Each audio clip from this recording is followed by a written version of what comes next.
व्यापारिक महत्व के बहुलकों में अपना अगला उदाहरण है बेकेलाइट। हम अगला पढ़ रहे हैं बेकेलाइट।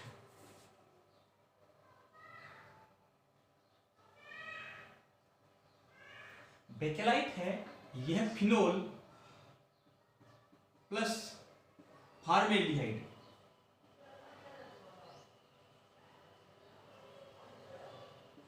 का संघनन उत्पाद बहुलक है। जब फिनोल व फॉर्मेल्डिहाइड का संघनन किया जाता है तो ताप दृढ़ बहुलक प्राप्त होता है जिसका नाम है बेकेलाइट।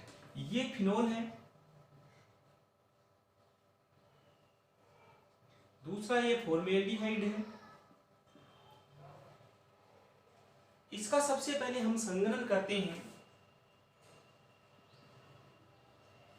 इसके भी एन अणु हैं, इसके भी एन मॉलिक्यूल हैं, तो हमें दो उत्पाद प्राप्त होते हैं। पहला उत्पाद होता है वह ऑर्थो हाइड्रोक्सी बेंजील अल्कोहल होता है, तथा जो दूसरा उत्पाद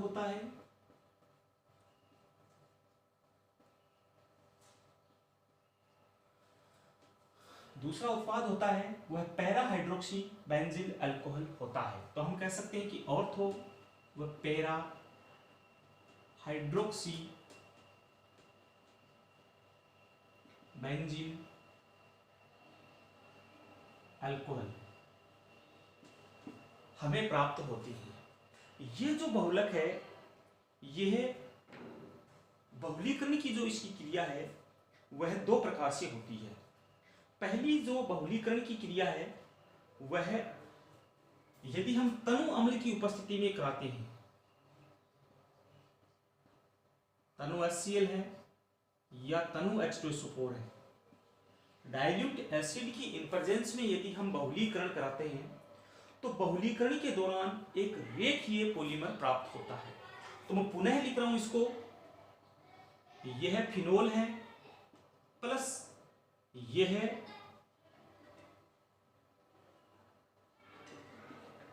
एल्डिहाइड है। मैं पुनः डाइल्यूट एसिड की इनप्रेजेंस में रिएक्शन करा रहा हूं। डाइल्यूट एसिड की इनप्रेजेंस में इसके एन मॉलिक्यूल की मैं रिएक्शन करवा रहा हूं, तो हमें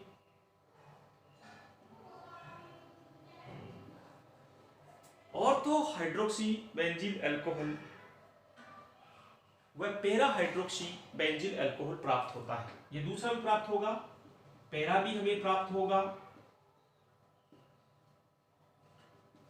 अब ये जो हमारे पास में प्राप्त हुए हैं, इनकी आगे पुनः बहुलीकरण होता है, इसका पुनः बहुलीकरण होता है, और इसका पुनः बहुलीकरण होने से हमें रेखीय बहुलक प्राप्त होता है।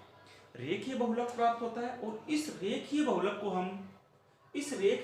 को हम नेवलक कहते हैं। तो मैं इसका पुनः बहुलीकरण करता हूं इस एक इकाई का, ये मैंने ले लिया ऑर्थो हाइड्रोक्सी बेंजील अल्कोहल, इसकी एन इकाई, ये जल का अणु त्याग देगी, NH2O रिमूव करके ये रेखीय बहुलक का निर्माण करता है।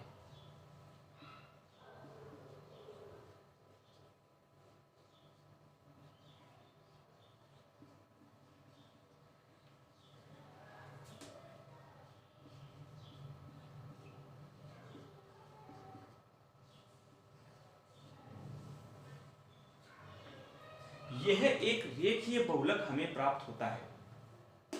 इस रेखीय बहुलक का नाम है नेवोलक। अभी हमने बेकेलाइट प्राप्त नहीं किया है, हमने नेवोलक प्राप्त किया है। क्या करते हैं हम कि फिनोल व फॉर्मेल्डिहाइड की रिएक्शन कराते हैं तो संघनन उत्पाद प्राप्त होता है जिसको ऑर्थो हाइड्रोक्सी या पैरा हाइड्रोक्सी बेंजील अल्कोहल कहते हैं, यानी इन दोनों का हमें मिक्सचर प्राप्त होता है। अब हम इसका जो बहुलीकरण है, आगे की जो प्रोसेस इसमें बहुलीकरण प्राप्त करेंगे, बहुलक बनाएंगे, तो वह बहुलीकरण दो विधियों से होता है। पहली विधि है तनु HCl या तनु H2SO4 या डाइल्यूट एसिड की प्रेजेंस में रिएक्शन करवाते हैं। डाइल्यूट एसिड कि इन प्रेजेंस में रिएक्शन करवाते हैं तो हमारे पास में ये उत्पाद प्राप्त होता है। ये उत्पाद प्राप्त हो गया ऑर्थो, तो पैरा उत्पाद हमें प्राप्त हो गया। अब ये जो ऑर्थो या पैरा उत्पाद है, इसमें से हमने ऑर्थो उत्पाद को लिया। अब ऑर्थो उत्पाद पुनः बहुलीकरण करता है, यानी इसकी n इकाइयां, ऑर्थो हाइड्रोक्सी बेंजिल अल्कोहल की n इकाइयां बहुलीकरण द्वारा ये नेवलक बनाती है। ये नेवलक है जिसमें जल के अणु निकल जाते हैं। ये इस प्रकार से है कि ये है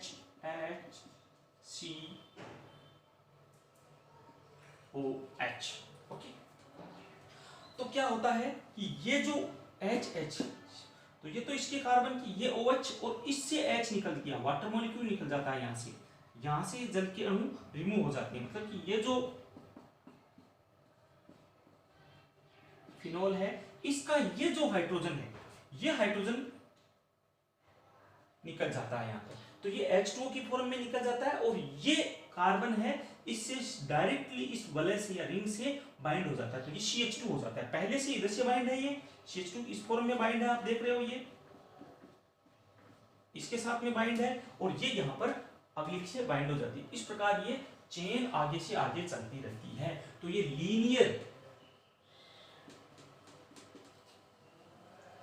linear polymer of ortho hydroxy बेंजील alcohol हो गया है पहली विधि में। दूसरी विधि में ये जो फिनोल और फॉर्मेल्डिहाइड है, इसके अनुपात में बदलाव करते हैं। इसके अनुपात में बदलाव करके हम बहुलीकरण करवाते हैं। इसके अनुपात में हम बदलाव करते हैं और बदलाव करने के बाद में हम इसका बहुलीकरण करवाते हैं। तो जैसे ही एक से अधिक अनुपात लेकर हम इसका संघनन करवाते हैं, तो संघनन करवाते हैं तो हमें बेकेलाइट प्राप्त होता है। तो हम इसका कर रहे हैं कि ये हमारे पास में है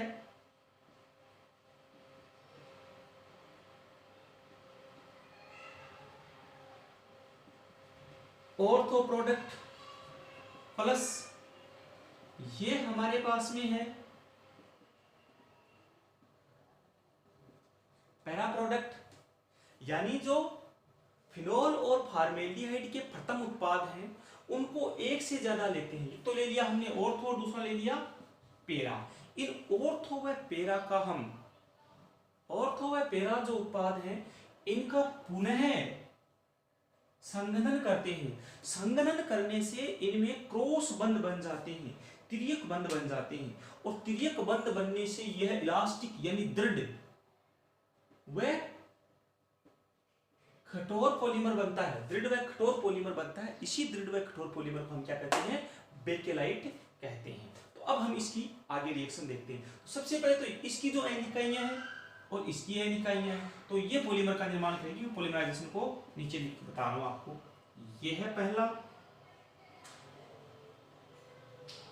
यदि लीनियर बनेगा तो ये आ गया। दूसरा ऑर्थो उत्पाद, तीसरे का अणु जुड़ेगा, तीसरे ऑर्थो उत्पाद का अणु जुड़ेगा, चौथे का जुड़ेगा,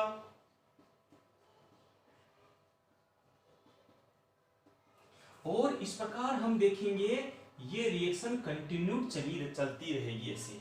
ठीक है, तो N हो गई N अणु।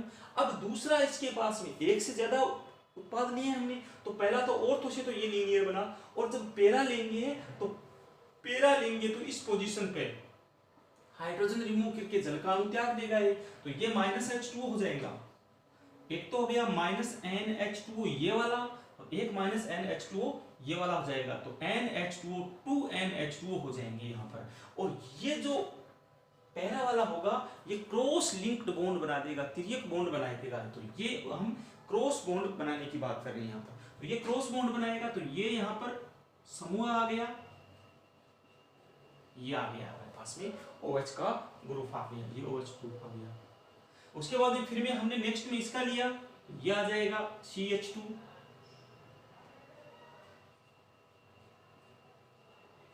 ये इसके साथ में क्रॉस बॉन्ड बना देगा, ये OH आ गया।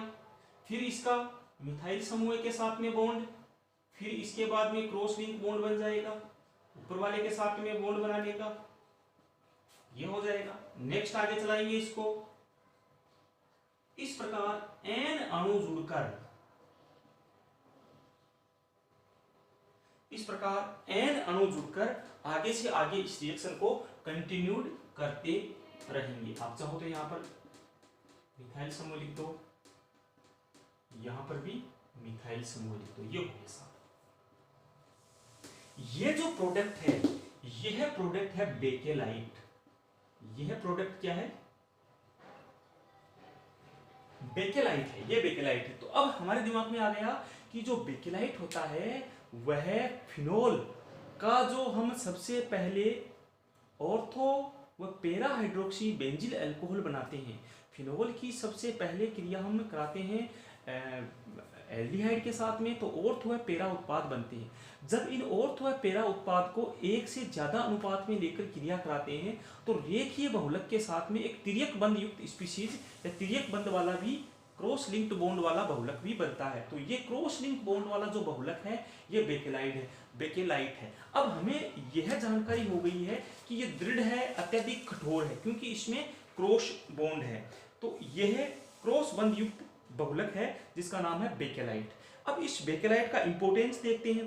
तो अब ये एक ताप दृढ़ रेजिन की भांति बिहेव करता है। ये जो है ये ताप दृढ़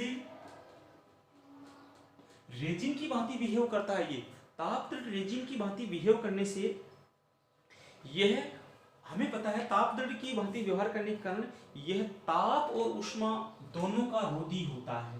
तापमान और उष्मा का ये क्या होता है? रोधक होता है, कुचालक होता है। ताप और उष्मा का ये रोधक होता है।